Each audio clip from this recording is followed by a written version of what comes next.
Hey, what's up, y'all? Y'all know my slogan. I don't know it all, but I know what I've been through. Now, before we get into this video, make sure you check us out on Patreon at www.patreon.com/hookah_anonymous. You guys been telling us to create one for the longest, so we recently created a community where we will upload videos that we can't share on YouTube due to their guidelines. We'll also be dropping the latest to there first, behind the scenes information that you wouldn't find anywhere else on our socials. So make sure you become a member, and after you do that, head over to our official Instagram page at Hookah Anonymous _ and follow us there. Now without further ado, let's get into what you guys came here to see. Now, spring just started and already it's smoke in the air, literally. And as I was telling you on the last video we did covering Tor's Gang and THF46, it seems like all the older guys are either getting money and not worried about their ops anymore because they see life differently, or they're going to jail or in the grave. And in this case, unfortunately, Jaro City will suffer a big loss as one of its OG members, Little Mikey, was shot and unalived. The worst part about it is he was unalived in his own hood, and there's already been rumors that this situation was a backdoor incident that took place. We're not sure how true it is, but with backdooring being at an all-time high, I wouldn't be surprised. And keep in mind also, Little Mikey was also into it with guys from FBG, FYB, and the whole STL period, and it almost seemed to me like the only reason things never got fatal is because these guys had real love for each other. I remember when he was into it with FBG Butter, well, plenty of times we've seen it to where these guys from the same sets get into it with each other, and as much as they may be known for being street, nothing ever happens to them. But then you got the other guys who just don't care. Once you cross the line, they treat you like an op, and then we start hearing about backdoor situations happening, or guys just straight up taking each other's lives, whether they were brothers at one point in time or not. We've recently seen it with J-Dog and that whole no limit situation, but then we've also seen it happen with FYB Trigger. So as I always say, with backdooring being at an all-time high, it's no telling who's doing what these days, and with Jaro City Mikey being into it with a few of the guys he's supposed to be cool with, anything is possible. Now we're going to get into the news article that's been published about Little Mikey being shot, and then get into the videos of the aftermath of the scene. This took place in broad day, and as y'all know, in typical drill fashion, the ops couldn't wait to have a field day with the news. And it's funny because some of them same guys from O Block who claimed they were about pushing peace or pushing positivity, however they want to word it, are some of the same guys that couldn't wait to diss. But anyway, let's get into a Chicago Fox News article explaining what transpired, as it will say, quote, 29-year-old man was fatally shot Wednesday morning on the south side near the University of Chicago, police said. The shooting occurred just after 11:30 a.m. in the 6200 block of South Drexel Avenue. The man was sitting inside a vehicle when two male suspects approached in a white Mercedes, according to a Chicago police. An argument ensued, and one of the suspects pulled out a gun and fired at the victim. The man was struck in the chest and taken to the University of Chicago Medical Center in critical condition. He was later pronounced deceased, authorities said. No other injuries were reported. Now they say the shooting took place at 11:30 in the morning, and judging from what was said in the news article, it may have not been a backdoor situation in the form in which we all know it to be, but it definitely tells us that whoever shot and unalived him had to know him. They said two men approached the vehicle that he was in, an argument was had before a shot was let off, and the shooter fled.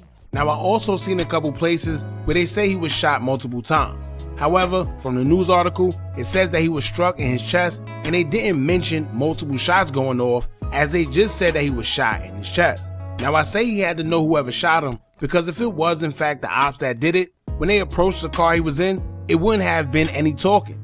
They would have just took his life. Unless they were on some movie stuff and spoke to him before taking his life, but I highly doubt that one, because I don't think Mikey would have been trying to argue, because he would have knew what it was. Now this could have been one or two things. He could have gotten into an altercation wherever he was at in that area with a man, and then the two guys came back to address him about it. Things escalated into an argument, and then he was shot. Or it was a close friend of his that he got into an argument with, and then boom, one thing led to another. Who knows? But his girlfriend was on the scene, as she's heard screaming in the videos of the crime scene being shown of the aftermath, so I'm sure she's seen everything unfold. Here's the aftermath of everything that took place. Y'all check this out.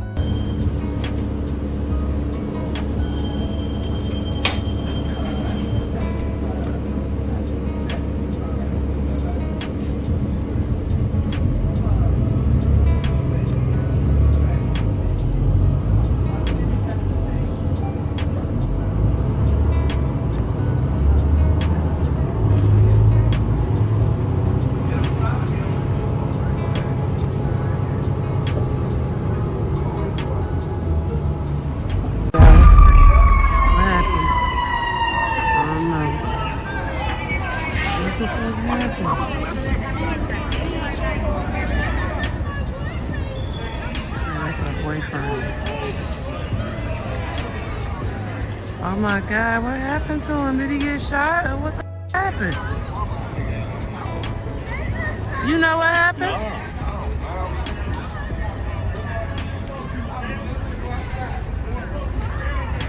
Damn, what the happened? Damn. Now I'm sure within a couple days, there will be a video of the shooting where we will be able to determine whether it was the Opps that did it or not. Judging from the location he was shot in, it seems to be a bunch of nearby stores that I'm sure have surveillance cameras that captured everything as he was unalived by a gas station.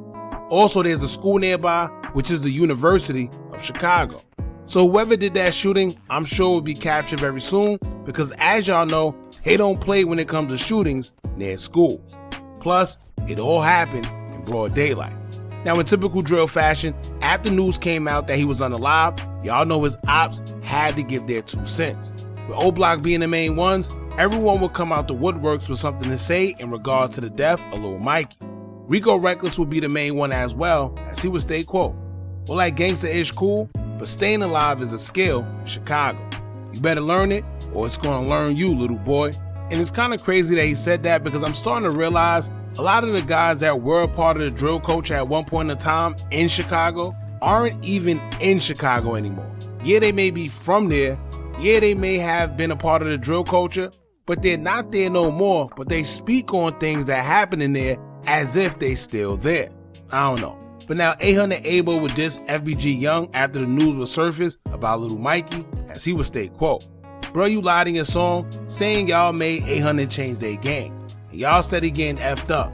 This is getting pathetic. You worried about us. Now this the third person that you still haven't did nothing for. At Young Duck the World. Hashtag snake post. Hashtag slide for dark side." Then in the next slide, he would use Youngin's own song as he would caption it stating, quote, "Hashtag slide for dark side. Hashtag snake post." Now you also have Bloodhound members dissing Mikey, but then you also have O Block members, of course. However, Killer D from 800 will object with all the taunting by the O to let it be known that they had nothing to do with it, basically letting it be known that he does know who did. Crazy. But I found something more interesting. If y'all pay attention to Ike Munna's post, after the 2 Front Street guys were unalive last night, he would post a pic of Duke and Youngin, almost hinting that maybe Front Street had something to do with their unalivings. That's another story. Now, since the news have came out, you have guys that were affiliated with Little Mikey that were actually cool with him, such as Billionaire Black, who will show that Little Mikey was literally just calling him. He will caption it stating, quote, "Shaking my head at Little Mikey 062. I was asleep, mud. What the F was you trying to tell me? I just missed your calls 2 days in a row. It was 7 in the rack, 9 my time. Damn, now you got my head effed up." Now the worst part is this, y'all.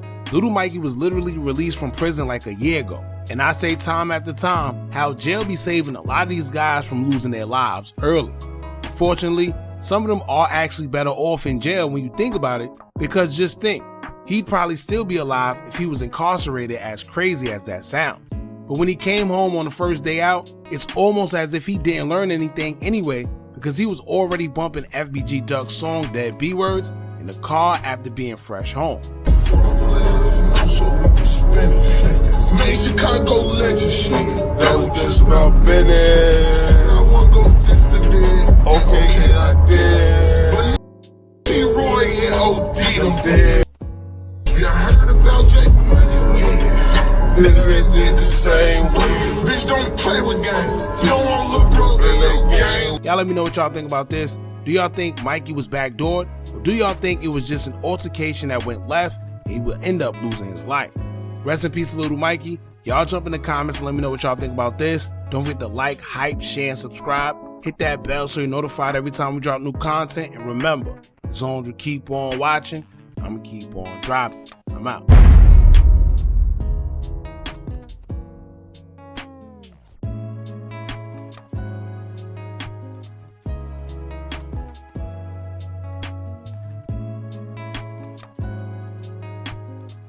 I be doing my YouTube story times, and I was doing the story time, and I was speaking about how the guys that I was actually beefing with is finally out here. You know what I'm saying? Like, Lil Mikey had just popped out, like, and you know, I had brought him up too. I'm like Lil Mikey that just came home, Like I know him on BD, folks. Like he know what's up, but I know what's up with Little Mikey though. You know what I'm saying? I ain't gonna lie. That's one of them. I ain't gonna shade him or give him, you know, like I'll give a respect for what we do and how we live is hard. Yeah. If anything, you earn your credit, bro. Like give them the credit they earn. You know what I'm saying? Like you don't take nothing from them. Like you don't gotta give them nothing, but don't take nothing from no man. You know what I'm saying? Like.